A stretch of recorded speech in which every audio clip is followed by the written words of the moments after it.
Doctor बन के आना था बेटा, डॉक्टर बन के आना था मेरे बेटे।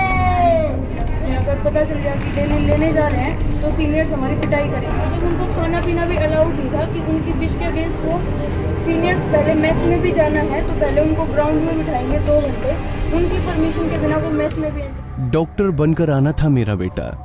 रोती बिलखती इस माँ ने अपने बेटे को MBBS की पढ़ाई से दूर ओडिशा ये सोचकर भेजा था कि बेटा डॉक्टर बनकर आएगा।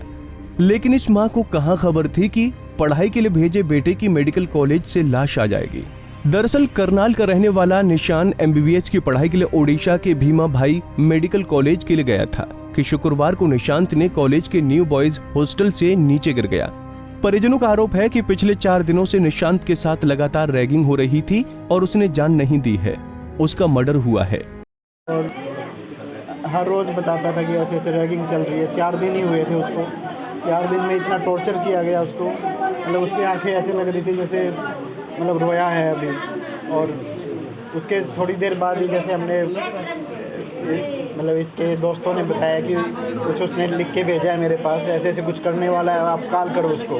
कॉल किया हमने, उसने उठाया नहीं। फिर वहाँ कॉलेज के प्रोफेसरों को किया और बोले कि इसने मतलब ऊपर से गिराया गया या कैसे भी है, नीचे गिरा है। कितने दिन पहले आप छोड़कर आए थे इसे? हम लगभग एक वीक से भी कम ही हुआ था। 1 वीक लगातार टच में था? लगातार टच में था। क्या बता रहा था, परेशानी क्या आ रही है, दिक्कत क्या है? रैगिंग में रोज़ इनको 10 बजे बुलाते थे वहाँ पे, 10 से 12-1 बजे तक इनको बैठा के रखते थे। इनको हरासमेंट करते थे, आप हमें सर बोलिए, नीचे आंखें झुका के आप बात करोगे हमारे से। और कई बार रात को भी इनसे जो ग्राउंड है उसकी सफाई करवाते थे। और उसके बाद कल परसों इनकी बाहर से आए कुछ सीनियर, उसके लिए मतलब कुछ उनके फंक्शन था वहाँ पे, उनका स्वागत किया गया कि जो जूनियर्स है, फर्स्ट ईयर के स्टूडेंट है, वो गालियाँ देंगे, भद्दी गालियाँ देंगे बहुत ज़्यादा। तो मेरे बेटे ने कहा इतनी गंदी गालियाँ मेरे मुँह से बुलवाई उन्होंने, मैं बता भी नहीं सकता आपको। और ये ऐसा बच्चा था मेरा, बहुत सेंसिटिव था, बहुत ज़्यादा। कोई नोट वगैरह भी मिला है? कोई नोट मिला है? नोट मिला है। क्या लिखा हुआ है उसमें? रैगिंग का ही लिखा है इसने ज़्यादातर। निशांत के परिजनों ने बताया कि उसने पूरी घटना को एक नोट बनाया है। उन्होंने बताया कि निशांत रोजाना बताता था कि उसके साथ रैगिंग हो रही है। उनको रैगिंग में 10 से 12 और 1 बजे तक बिठाकर रखते थे। रात को ग्राउंड की सफाई करवाते थे। निशांत ने जब अपने घर में बताया कि रैगिंग करके परेशान किया जा रहा है तो परिजनों ने शिकायत करने की बात कही। तो जवाब में उसने कहा कि शिकायत का सीनियर को पता चल जाएगा और वो उसे और ज्यादा रैगिंग करके परेशान करेंगे। कंप्लेन कर देते हैं इनकी।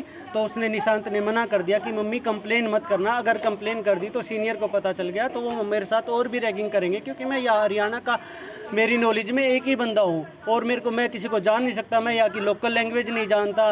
मम्मी मैं बहुत यहाँ पे, मम्मी ने फिर उसकी मम्मी ने ये भी कहा कि हम आ जाते हैं। नहीं मम्मी, उसकी ये हादसा होने से पहले भी उसकी बात हुई, उससे पूछा कि मम्मी ने पूछा बेटा क्या बात है, वो खाना खा लिया, लंच कर लिया? बोले नहीं मम्मी। तो उसने कहा, सिस्टर ने, जो मैं उसका मामा लगता हूँ निशांत का, तो उसने बात की। फिर उसने सिस्टर ने जो बात की तो उसको बोला कि जा बेटा पहले तू लंच करके आ, और लंच करने के आके फिर मेरे को कॉल करियो। लेकिन उसकी कोई कॉल नहीं आई, उसका कुछ नहीं आया। वो उसका मुंह ऐसा था जैसे कि मतलब किसी को कह नहीं देते कि पता नहीं क्या, चारों तरफ से हथियार लगा दिए कि क्या लगा दिए। उसका रैगिंग से परेशान था सर, वो रैगिंग से परेशान नहीं था, उसका मर्डर ही रैगिंग से हुआ है, रैगिंग से परेशान नहीं था। वो इकलौती औलाद था, इकलौती औलाद। आप क्या समझोगे सर, मैं कैसे बताऊं? अब एक बात बताओ ना, वहाँ पे मीडिया भी, वहाँ पे मैनेजमेंट भी, सबके सब गए और वो मना कर रहे हैं कि कुछ नहीं हुआ। अरे उनकी भी तो सुन लो, उनको भी तो संभाल लो, कम से कम इंक्वायरी करवा दो, हमारे बच्चे को इंसाफ चाहिए। 5-6 दिन से मतलब अपने पापा को भी बता रहा था कि आज हमें ऐसे टॉर्चर कर रहे हैं, अपनी मम्मी को भी बता रहा था। जब पेरेंट्स ने बोला कि कंप्लेन कर दें हम उसके अगेंस्ट, तो वो उस चीज़ से भी डर रहा था कि मैं इंडिविजुअली हाईलाइट हो गया तो मेरे को अलग से उसको वो करेंगे, और ज़्यादा टॉर्चर करेंगे। वहाँ पे किसी मेडिकल ओडिशा के ही किसी सीनियर स्टूडेंट ने भी बता रखा है कि मतलब वो वहाँ से पास आउट है या तो इतनी रैगिंग है कि किसी ने पहले कंप्लेन की थी तो लगातार उस नए बच्चे को 15 दिन तक सबके बीच बुला के उसको थप्पड़ मारे गए हैं। तो वो इन चीज़ों से इतना डरा हुआ था कि अगर उसने कंप्लेन कर दी तो अलग से उसके साथ और टॉर्चर होगा तो वो नए माहौल में गया था, एकदम से निकल के 18 साल का वो जस्ट था, उसको वो एडजस्ट होने का वो एक इन्वायरमेंट एक होता है कि एक कोऑपरेशन मिलती है, वो चीज़ नहीं मिली, उसको टॉर्चर मिला। वो उस चीज़ से इतना डर गया कि वो वीडियो कॉल पे आई कांटेक्ट भी नहीं कर पा रहा था पेरेंट्स से। लास्ट टाइम जब 2:30 पे मौसी की बात हुई है उससे, मौसी ने उससे पूछा है कि तेरे को क्या हुआ है, उसकी आंखें स्वेल्ड और मतलब फेस से ये लग रहा था कि जैसे उसके साथ मारपीट हुई है या जो भी हुआ है। उन्होंने ये बात डिस्कस की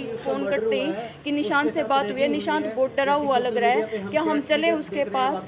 जब तक ये डिस्कस होता आधे घंटे बाद उनके पास फ़ोन आ गया था कॉलेज से कि ऐसे ऐसे आपका बच्चा ऊपर से गिर गया है और आप सभी यहाँ पे आ जाओ। निशांत के परिजनों का कहना है कि उसने आत्महत्या नहीं की है, उसको मारा गया है। उन्होंने बताया कि निशांत होनहार बच्चा था, उसने बिना किसी कोचिंग के पहली बार में ही घर पर तैयारी करके नीट पास किया था। बहरहाल रविवार को निशांत का शव करनाल पहुंच गया और परिजनों ने ओडिशा में पुलिस को शिकायत देकर कॉलेज की एंटी रैगिंग कमेटी के खिलाफ केस दर्ज करवाया है। अब देखना होगा कि ओडिशा पुलिस इस मामले में क्या कार्रवाई अमल में लाती है। करनाल से bureau report, Punjab Kesari TV. हमसे जुड़े रहने के लिए हमारे YouTube चैनल को सब्सक्राइब करें और नई वीडियो की नोटिफिकेशन के लिए बेल आइकॉन को दबाएं। अगर आप ये वीडियो Facebook पर देख रहे हैं तो लाइक जरूर करें और ज्यादा से ज्यादा शेयर करें। धन्यवाद।